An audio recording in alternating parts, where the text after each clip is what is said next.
Okay, we're live. Hello, everyone. I'm John Stacey, MENTalk Links. We're here with another MENTalk Links live. It's Monday lunchtime, as always, or well, not as always, because we won't be doing them always on Monday lunchtime, but this is a Monday lunchtime MENTalk Links live. Hopefully you can see and hear me across all the platforms, Facebook, YouTube, Twitter, and what's the other one? LinkedIn. So hopefully we've gone live okay and everyone's with us so far. It's Monday morning. It's nice weather. Hopefully everybody had a lovely weekend and enjoyed, celebrated, signposted lots of great stuff on World Mental Health Day yesterday. I won't go into loads of detail because I went into far much detail yesterday. I can't even get my words out today because of it. But I did a very big challenge yesterday. 27 miles for Papyrus walking challenge, and it hurt me a lot and I'm in a lot of pain. So I will try not to talk too much today and just have my guest obviously do the talking. So on to my guest. I'll bring her in a second. But before I get going, just want to explain to everybody that you can chat in the chat boxes on any platform that you're on, and we can see people are doing that already. Hello, everyone. And you can get involved and we will answer questions, talk about whatever you want to talk about. If you do want to pop any comments or questions in the chat, please do so. Right, I will bring my guest in and introduce them now. So let's bring them in. Hello, Marie. Hello, John. Nice. How are you? I'm good, thank you. You? Good. Yeah, I'm very good. I'm tired out, as you know. But yeah, I'm very good. I was surprised you was going to be here, to be fair. Well, it's mainly my feet and my legs, so I don't have an excuse because it's just head and mouth really now for this. So I can't get away from doing it. It's not like I've got to go out and run today or anything. So I'm just going to try and relax as much as I can. Anyway, Marie, I was going to just talk about you, and then it would just then you don't have to do anything. Yeah. No, thank you for joining me today, Marie. I'm really pleased to have you on. And obviously, we've got a bit of a history. We know each other quite well. We connected through a Facebook group, which I'll let you explain what it's around in a moment. But just before you talk about that, what I'd really like to sort of everybody to know about, really, in as much detail as you'd like to talk about. Tell us a bit about you and what you do and what you're involved in. Have you set a timer today? I bet there's one in the corner. Yeah, there is a bit of a timer, but you don't have to. You can talk as much as you want, trust me. Well, where should we start? With the present day, or what? Just whatever you want to say. Whatever. Gosh, I'm not very good at talking about myself. So obviously I'm Marie. I'm married. Been with my husband 23 years. I've got 2 children, Sophie and Ellie, teenagers. And then a bit about me, really. I've always been community spirit minded. When I had my children, I didn't want to be a working mum. I wanted to be a home mum, but I still wanted to do stuff as well. So I was quite heavily involved with the Birchwood Shore Start Centre. I was on the management board there for a few years, helped run a few voluntary groups.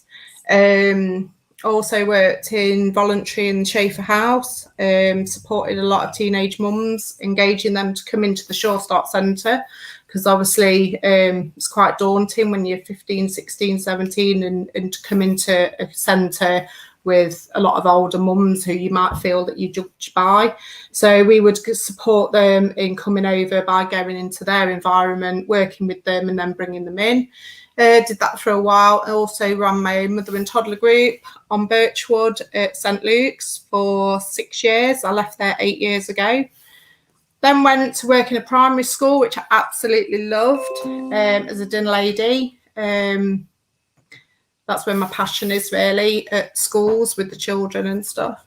And then from there, I've left there and currently look after a friend of mine who I've been friends with for about 15 years. She had a stroke 8 years ago, and I've cared for her for 6 years. And then also do Lincoln It's Good to Talk on here. So that's about it, really. So yeah, the consistency there is that you're a very caring person naturally, I guess. Would you say that's sort of fair? You're quite natural. Yeah. So yeah, you talked about the Facebook group. That's obviously how we met. So tell us a bit about that Facebook group. I've obviously posted about it through MENTalk Links before. I've highlighted it as a great resource, but kind of talk to us about how it started and what it's about and all that kind of thing. Yeah, so the group came about initially because sadly there was a local 16-year-old girl that sadly, things were too much for her and she obviously taken her own life. A few comments were made on social media sites, and if I don't agree with something, then I will say my point of view on like Lincolnite, Lincolnshire Live, other platforms, other groups like that. And Daniel Lambert must have seen my comment and inboxed me. Now, the people that know me well will know that I'm a big believer in everything happens for a reason, and I do believe you meet people along your path for a reason. Now, I met Daniel Lambert would have been now 8 years ago when my friend initially had a stroke. I didn't know Daniel, and he did a dedicated song for her to play because he's a guitarist and was in a band at the time. So people knew him and flagged him up, and he did that. We got talking, and he did a band to a music event to raise some money for her rehabilitation. Mm-hmm. So that was my only connection with Daniel Lambert 7 years ago. That was it. Been Facebook friends, remained since. Never really commented on each other's posts, never liked anything. That was it. Then out of the blue, he inboxed me because he must have seen one of my comments regarding what happened, and he just said, "Marie, we need to do something for Lincoln." And I'm like, "Oh, hi, Daniel, not seen you for X amount of years. Hi, what shall we do?" And he was like, "I don't know, but we need to do something." Anyway, so that was that, and we chatted for a while about things. And then the other admin, Daniel Purdy, I've never met him in real life at all, ever. He had his own page throughout the lockdown, Keep Smiling with Daniel Purdy, and I'd followed him because it was what we did, kept, morale up, things to laugh and this, that and the other. And then one day he'd done a video of mental health, talking about a young lad, and I knew straight away where this was going. I knew that this young lad, he was talking about himself. It was at the end, he said, "That young lad I've just told you all about was me, and I've struggled and blah blah blah." So I said to Daniel Lambert, "Let's get Danny Purdy involved," and so then from there we joined our own Facebook group chat. We chatted for a while because we didn't want to just get it out there. We wanted to get it out there when it was right. So we chatted for a while. I mean, it took us weeks, ages to come up with the name. One would say a name and we'd say no, and I'd say a name, they'd say no, and it was ages deciding on the name. It had to be right. And also what we wanted from the group, and also how we would run the group, and we had certain rules that we would abide to and stuff like that. So we chatted for a while, and then I think it was the 24th of January, Daniel Lambert went live with it. And I think that's nearly 9 months now, coming up to 9 months, which is bizarre. It feels like longer. Longer. It's like 9 months. And I think we have 2,000 plus members. Oh, wow. So no, all going good.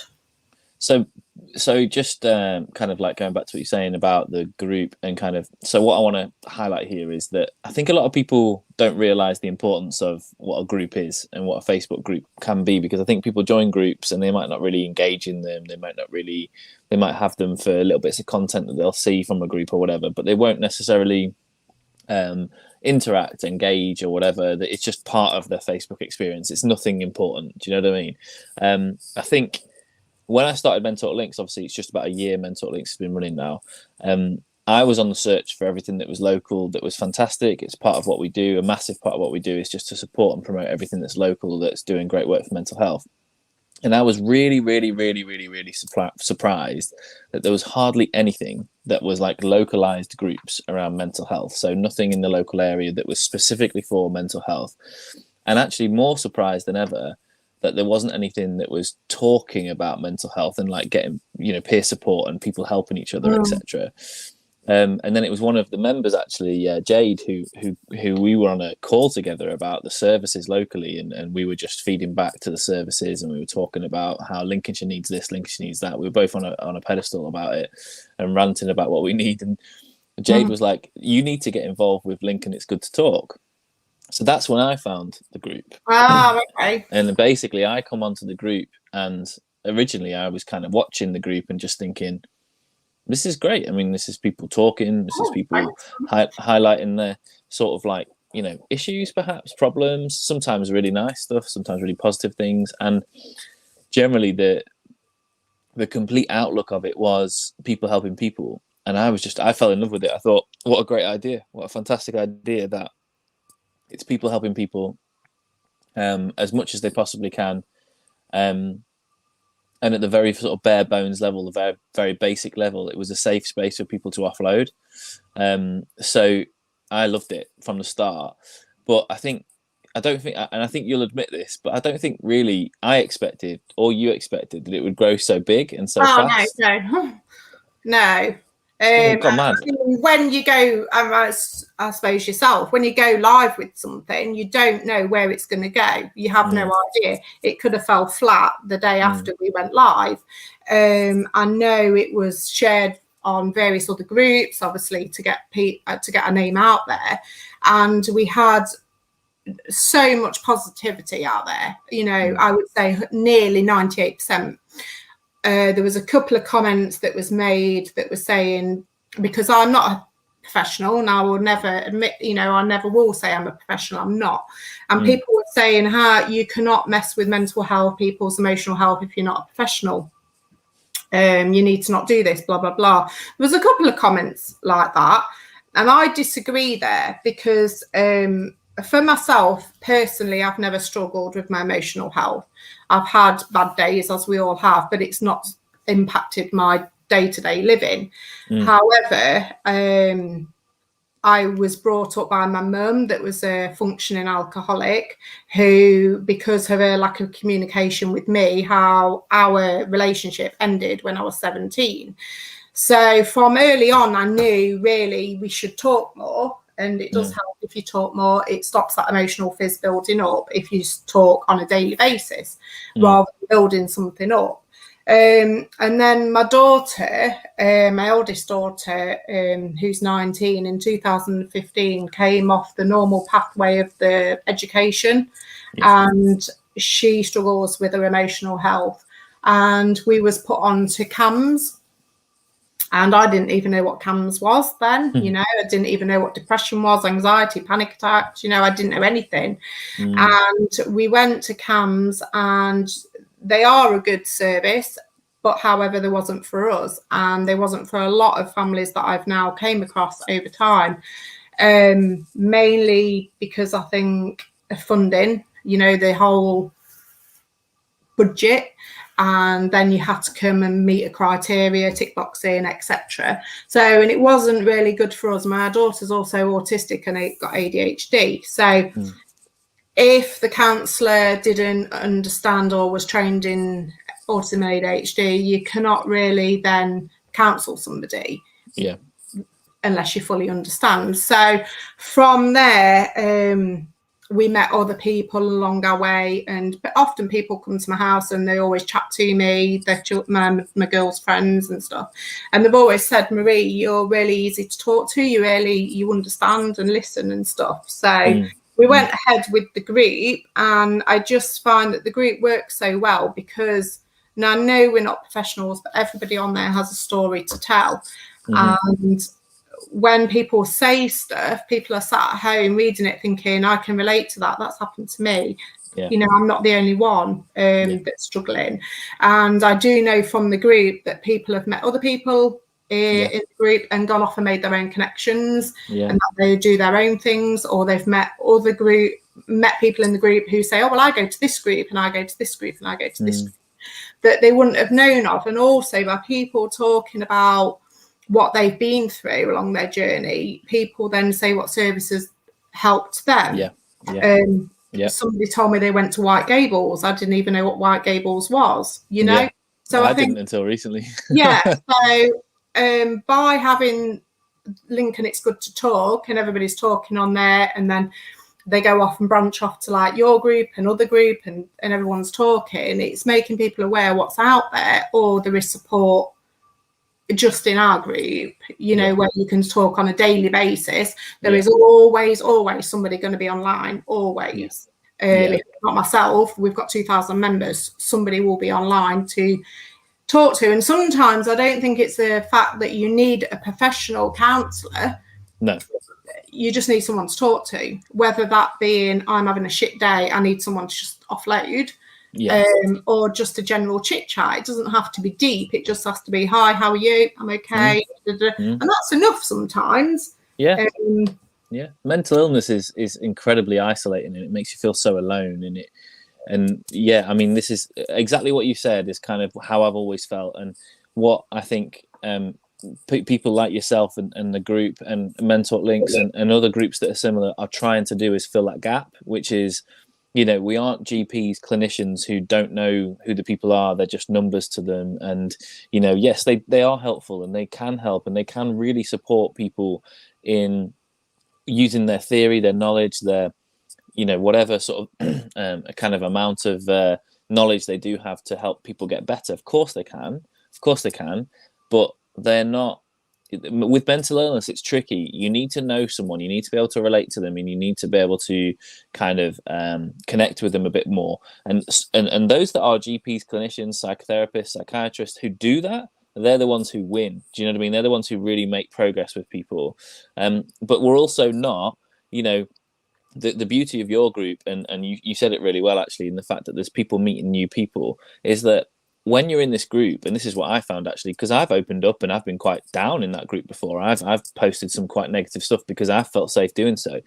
But what you find in that group is they're strangers with a purpose, where they can share their experience and connect each other, and that is just amazing. Because from a mental health point of view, and something I've always championed, is if you are struggling and you do need to talk, and you might not think that you can talk to anyone in your life, your mum, your partner, your best friend, your girlfriend, whatever, you can talk to people who've been through the same thing. You can find these private, anonymous groups where you can get peer support of people who have been through similar. And I always say similar because it's never the same. We never have the same thing. You know, one of my phrases is, I know pain, but I don't know your pain. Exactly. You know, we all know pain. We all know what it feels like to have down days, like you say. But we'll never know each other's pain, and that's beautiful in its own sense, because we can find similarities, but we can also understand that we're just so different, and it's so lovely that we're different. So I absolutely love it. I just love the fact that group has found that power and got that power.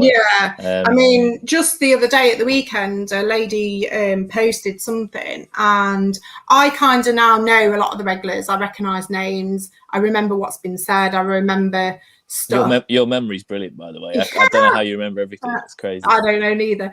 I could never remember at school what 2 + 2 was, but hey, education didn't get me where I needed to be.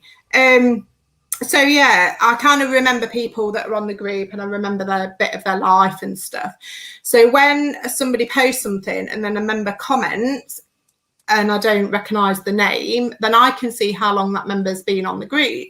So a member had commented a really good feedback, amazing feedback to the person, to the member. So I clicked on, and she'd been a member from day one, the 24th of January. She's never done anything. Never posted. And this is what I mean. We've got 2,000 plus members. Not everybody's active, but I know people are reading posts. And I do believe that that's what happens. So a member will post something, and if it triggers into somebody, they're like, look, I can help this person. This happened to me. And that's when that's their purpose that day on the group, and it'll have helped a member. So that's, what the group's all about. It's not about necessarily being active every single day. It's about knowing that group's there for when you need it. On your bad days, on your good days, because on your good days you help other members.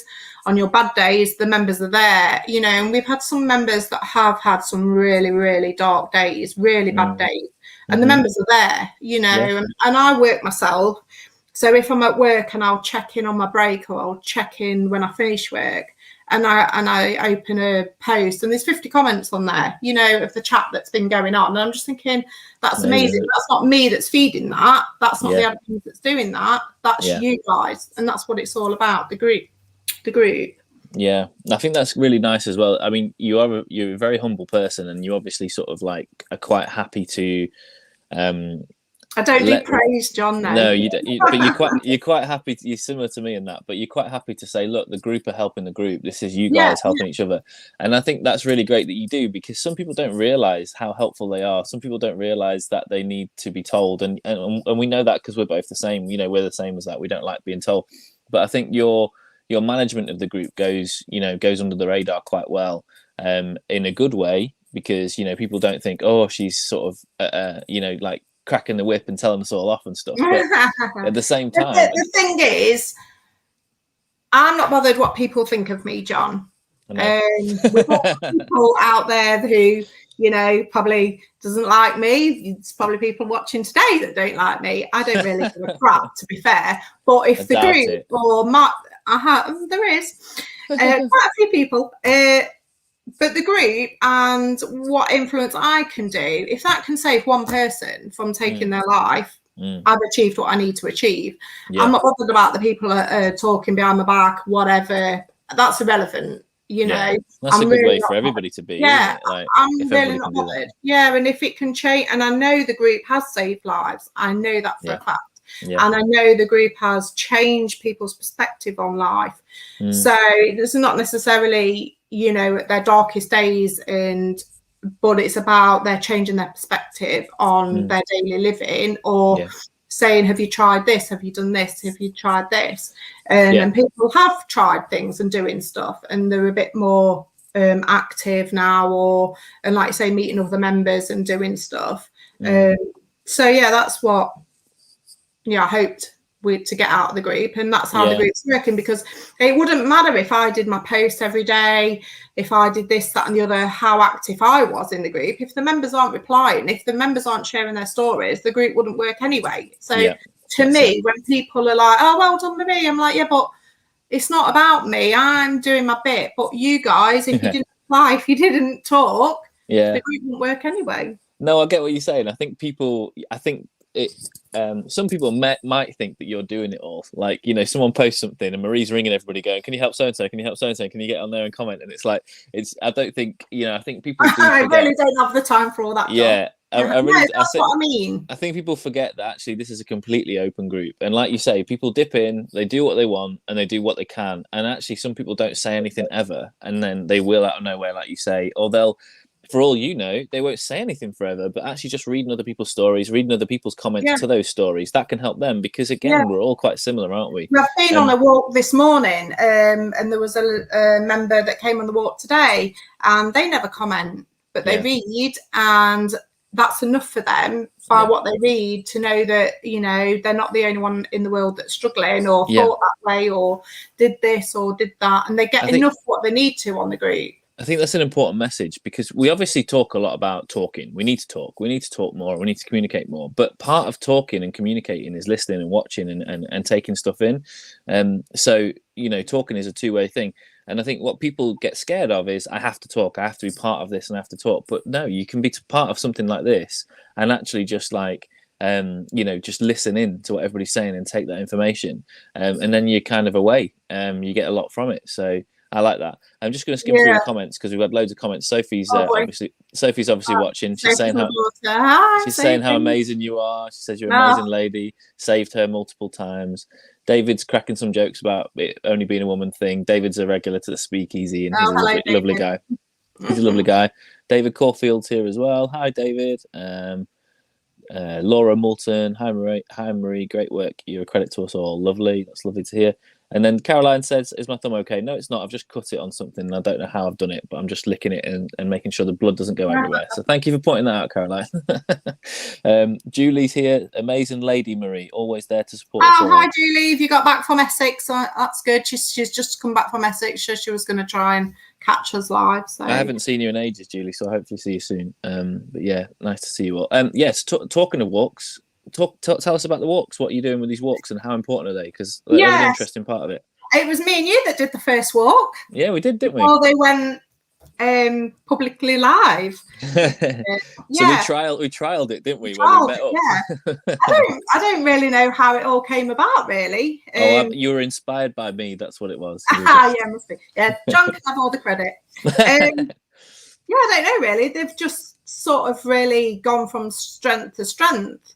Me and Sophie did quite a few walks around Hartsholme, and we would do a live around the park just to see if any members was on, and we did a bit of chatting that way, which was good. And then I would announce just randomly, oh, hi, I'm going to the park today, but nobody would ever turn up, you know, and that kind of went on for a bit. And then I kind of just did more event walks, more planned, you know, more set in stone. This will happen on this day. And over time, the walks have just built up to what they are. We have regular walkers that come all the time. We have walkers that come once and we don't see them for a while and they come again.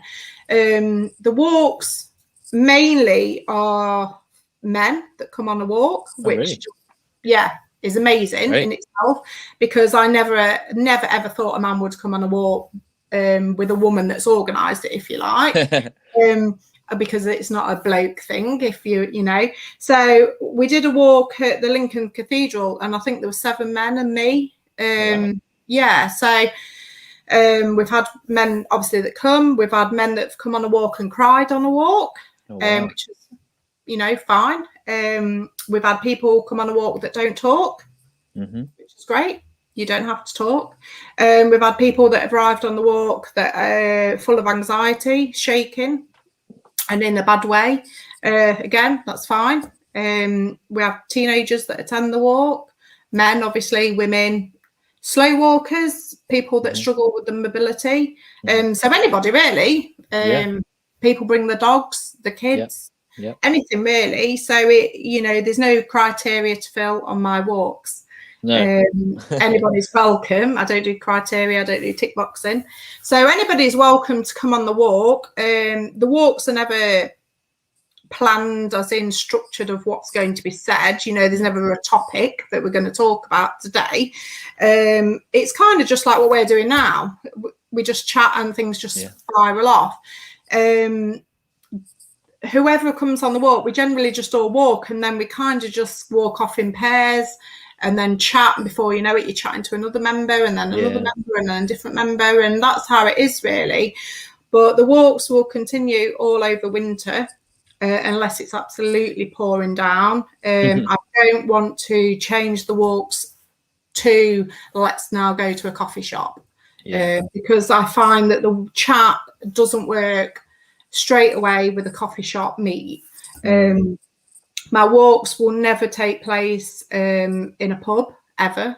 We will never go to a pub after a walk, because I just find when you're walking, talking and offloading, I personally don't feel then alcohol then needs to be replaced when you've just done that talking. So for me, it will only ever be a coffee shop. And we would never sort of go there first unless it is absolutely pouring down, because when people are walking, they're walking side by side. There's no face-to-face direct looking at people, and some people struggle with that. And then if you don't talk along the walk, and say there's 6 of us walking and one's not talking, you don't really notice, and people don't notice. Whereas if you're in a coffee shop and it's quite sat round a table, and I feel when people arrive and they've got anxiety, by the time they've walked around the park, their anxiety's lowered a bit to ready to have that sit down chat. So the chats afterwards always work really, really well. And when I plan a walk, this is why I only plan a walk if I know I'm not doing anything afterwards. Now I know today I had you planned, but normally I wouldn't have anything planned afterwards. So you don't have to I don't know how long the walks last. Sometimes they last for an hour, and I've been known to be on a walk for 5 hours. Depending on who's there.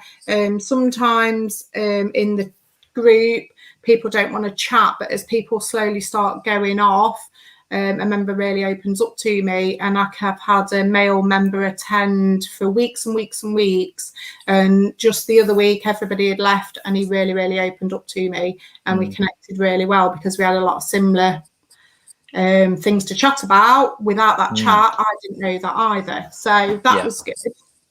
Cool. So yeah, I think they're really great. I think they cover a lot of, like you say, they cover a lot of bases because they're so natural and so normal. But actually, everybody can get something from it. David Caulfield's posted in here. I've been on many walks. Always take something away.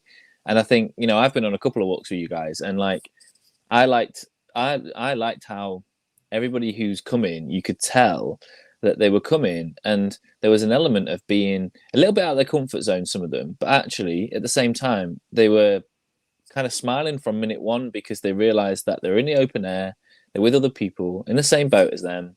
You know, they all were just kind of, you know, they knew it was kind of safe. Do you know what I mean? So it was really great. And I think that's the thing that I think people, when you hear the words like walk and talk or come for a walk with us or whatever, I think people get this image of like, oh, we're going to go on a hike and we've got to have our walking sticks and we've got to, you know, we're going to go 10 miles and then we're going to go up a mountain, and it's all about a certain theme and it's all going to have certain goals. And it's like, no, look, all we're doing is we're wandering around a nice park, we're taking it in, we're chatting to people, we're chatting to each other, we're opening our minds, we're listening to each other, and we're just there for each other. And I think it's amazing. Really. I think that's it. A lot of people are sat at home thinking about what these walks are and got an impression in their own head, and that really sometimes is the wrong impression because it isn't. And once you get to know me as well, obviously you don't know I don't know who's going to be there some days on a walk, so I go myself, and a couple will say they're going, and then there's another 3 that I didn't know was going, but I will always be on the walk if it's my walk, so you know that I will be there. And we walk with the people that are there on the day. So if there's somebody with limited mobility, which we have had recently, the walk will be around that person, if you know what I mean, without making it obvious either. But I always double check and look behind me to make sure, you know, we're all sort of walking together. Some people walk off a bit in front and I'll be like, oh, hang on a minute, you know. So we kind of do that. And like I said, there's no script, there's no chat. You don't have to chat. And the walks aren't even about coming on a walk and discussing your emotional health. That's even not what you don't have to do any of it, do you? You don't have to tell anybody that. No, you could just tell me what you had for your last night's tea, you know, and you had lasagna, and oh, I like lasagna, and blah blah blah. It isn't necessarily to come there and say blah, you know, how bad you're struggling. It isn't about that. And you know, you can talk about that obviously, but that's not what the walks are about. And I think people think that that's what it is about, and it isn't. And sometimes people just chat and then they connect together with people. People will open up about something, and then the other walker will be like, oh, well, I can relate to that. So then they go off and chat a bit, and that's what the walks are about.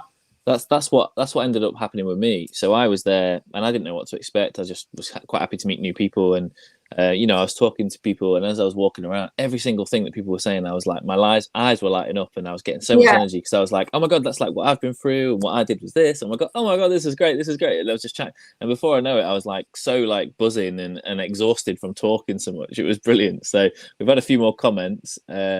Sophie says, I've been on a lot of walks and it's such a beautiful thing meeting new people, seeing old faces, having different chats. The walks help me, although I don't attend all the times. It's too much for me. That's a good point to make. Like Sophie said, it's too much for her sometimes. You don't have to come on the walks. Like, this is the thing. I think this is why it's so beautiful that you're doing them every week. You're doing them all at different times. You're doing them in different locations. Sometimes on the day, there's no guilt. There's no kind of like, you don't have to come. It could be good for you, but it might not be, you know. So it's like, you know, weigh it up and learn whether it's right for you or not. A big passionate about self-care.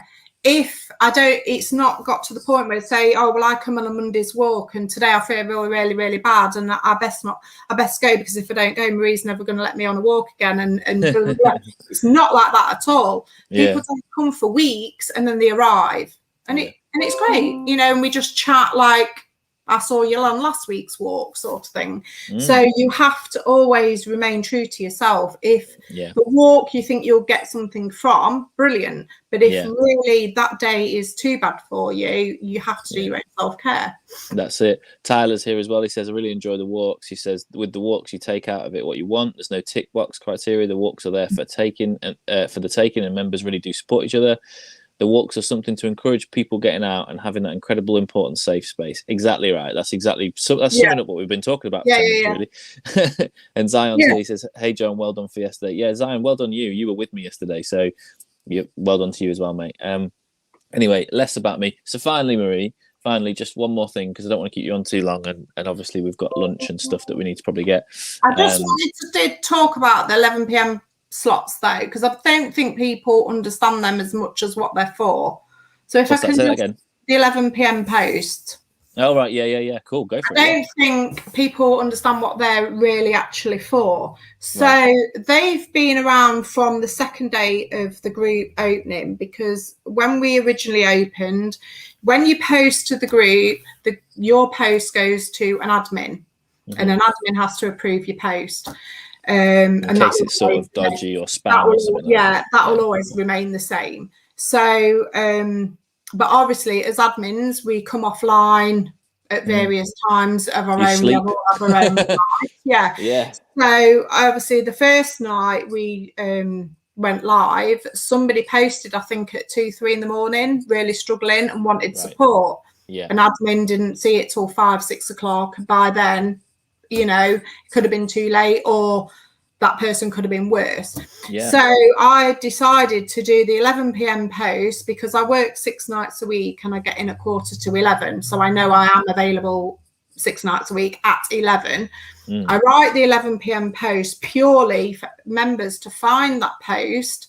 If they struggle at 2, 3, 4, 5 in the morning, to go to that post and put, "Hi, I'm struggling, anybody here, blah, blah, blah." And the member may be online. There's 2,000 members. There will be people online 24 hours a day. Now, if you post after 11 o'clock, I could approve your post.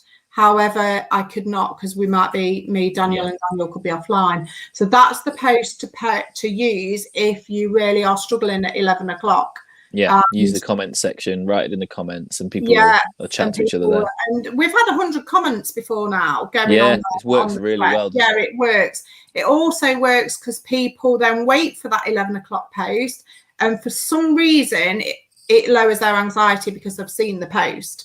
I know what that is. It's because people don't sometimes want to be the poster. They don't want to be the author. So they don't want to be the person who's saying, "This is my problem, help me," in the comments. They want to be hidden in the comments, and they want people to help them in there, because it's sort of lighter feel, I guess. And I think that's brilliant. I think that's amazing. They feel like someone's there. They know where to go if need be, but now for some reason they don't even need to go there because the post's been posted. But if it's obviously just a post that you don't mind whenever it gets approved, then obviously send it direct to the group. And then another one on that, sorry, and I've said sorry, and that's for you, David, because you did say sorry. Don't say sorry. Yeah, don't say sorry. The anonymous posts. Oh yeah, they work amazingly because sometimes people want to talk, but then they don't want to talk because they may know people in the group, etc., even though what's said in the group should remain in the group. But you just might want to remain anonymous.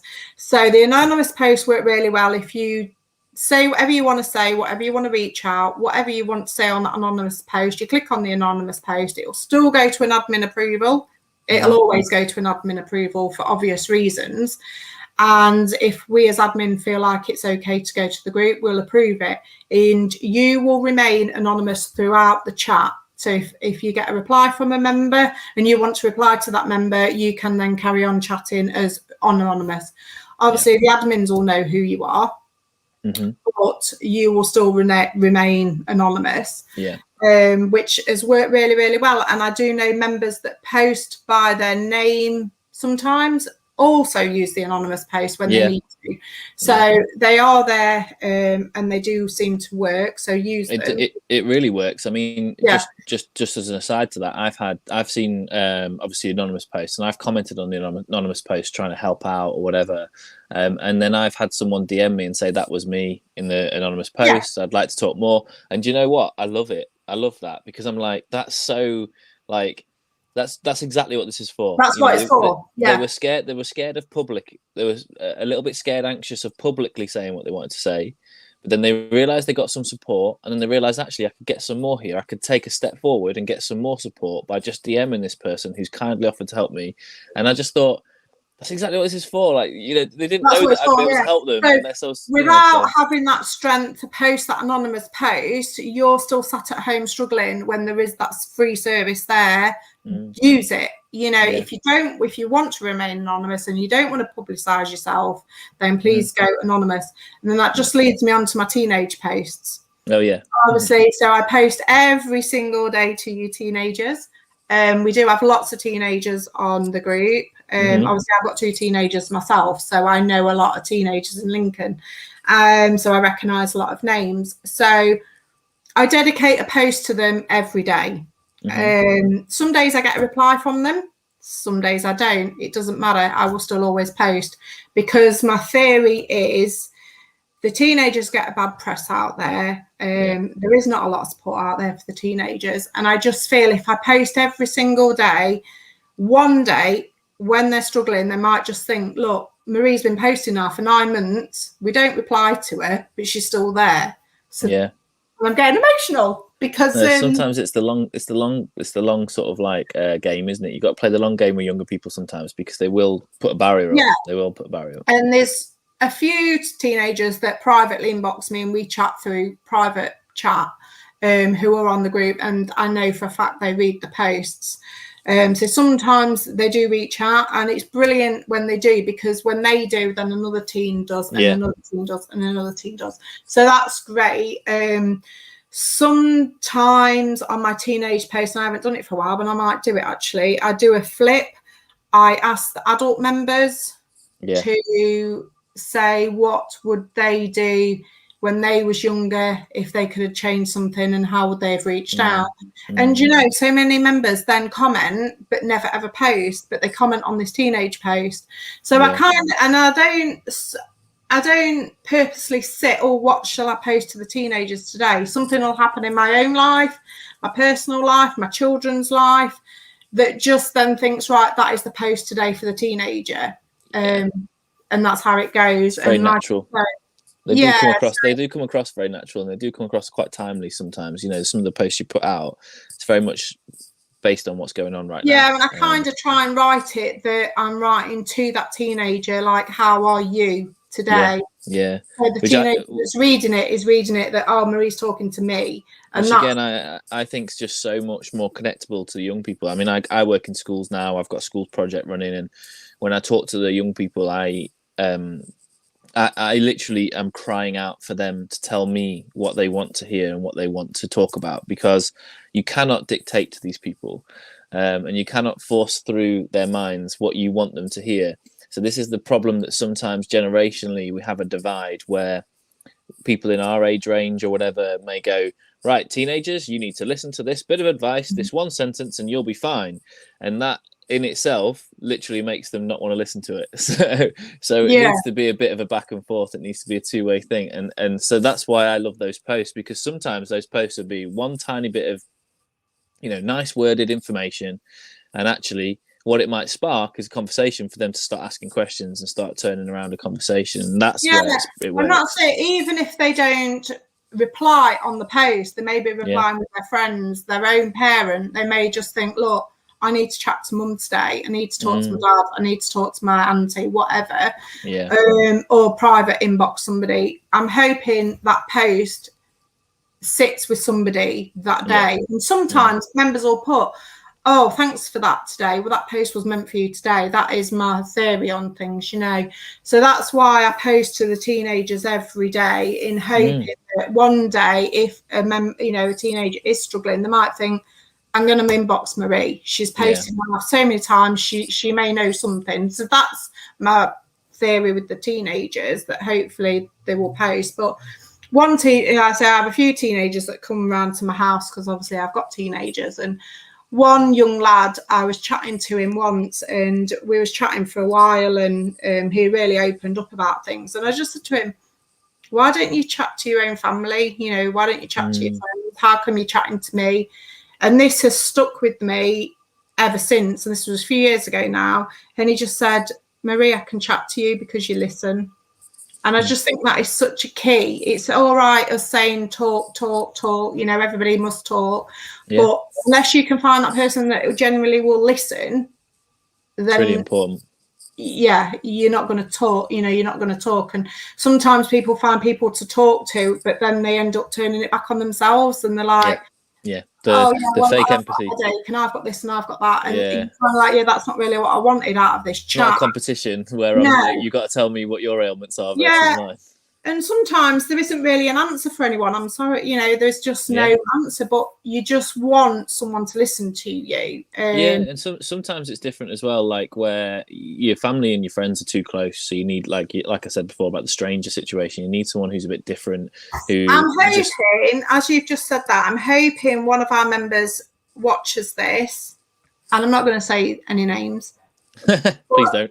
Because confidentiality, and that is, I hope a lot of members do know I am very much confidential, even to the point my daughter will say, who's that anonymous post, that was so and so, and I'm like, it's anonymous for a reason. I don't, and I'm very much confidential with that. But there is a member out there who is struggling, and we've had a few chats on inbox, and I've said, we'll meet and we'll chat, because the person said exactly what you've just said. Sometimes family, partners, etc., you just don't open up enough because of that. And I think it's not because you don't want them to know everything, it's the emotional connection, isn't it? There's tons of reasons. Open up for a stranger, if you like, there's not that emotional tie there, is there? Well, there's no history, there's no connection where you can worry about something happening in the long run. There's no past, there's no kind of concerns about anything. There is so many different reasons why somebody won't open up to someone close to them, and I think that's the message that I always try and get across to people when people feel down that their family won't open up to them or their friends won't open up to them. It's not because of them, it's because of it's almost because they're too nice and they're too caring and they have too much of a relationship. Some people want to talk to people who are not connected to them because they feel better in talking about things that are unsafe for them, or the first time they've spoken about it, or they don't know how to articulate it. And they don't want anything to change. It's as simple as that sometimes. So, and I think this is why the group works, because 100%. people are just chatting away on there. There's no face-to-face contact. And it's quite, people then can relate whatever you've put on there. So that's why I think it works really well. No, it does. It's brilliant. No, thank you for coming on, Maria. I'm going to cut it short because I need to leg it away anyway. But I do want to leave one last comment, and I know you don't like it, but you've just gone through two or three things there that you do in the group minimum, and you do a lot more than those two or three things. But you do a lot, and you should take a lot of credit, because you are doing an amazing thing. You keep saying the group has saved lives, the group has helped people. No, it is the group, but it's you as well, and you're doing an amazing thing, mate. I wouldn't have you on here if you weren't. So. I'll take that. Thank you. I'll take well that. done. Pat yourself on the back. It's hard for me to compliment you, as you know. I don't know why, but I just feel that this is me, and I'm not. I don't.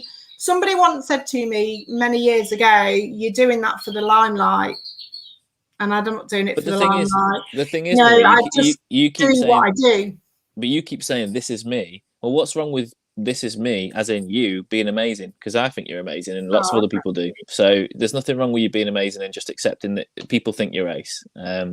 So I like flowers, John. I like flowers. Oh, sorry, I've got to cut off now.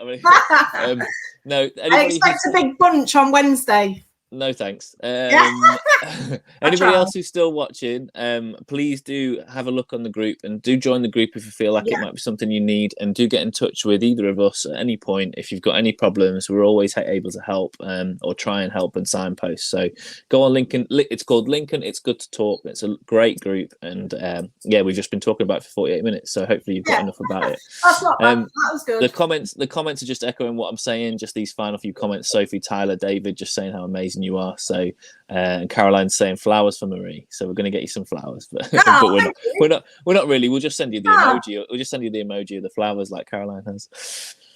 All right, thank you very much, Marie. Thank you, John. Have a good day. I'll see you too. See you all later. Cheers. See you later. Thank you. Bye.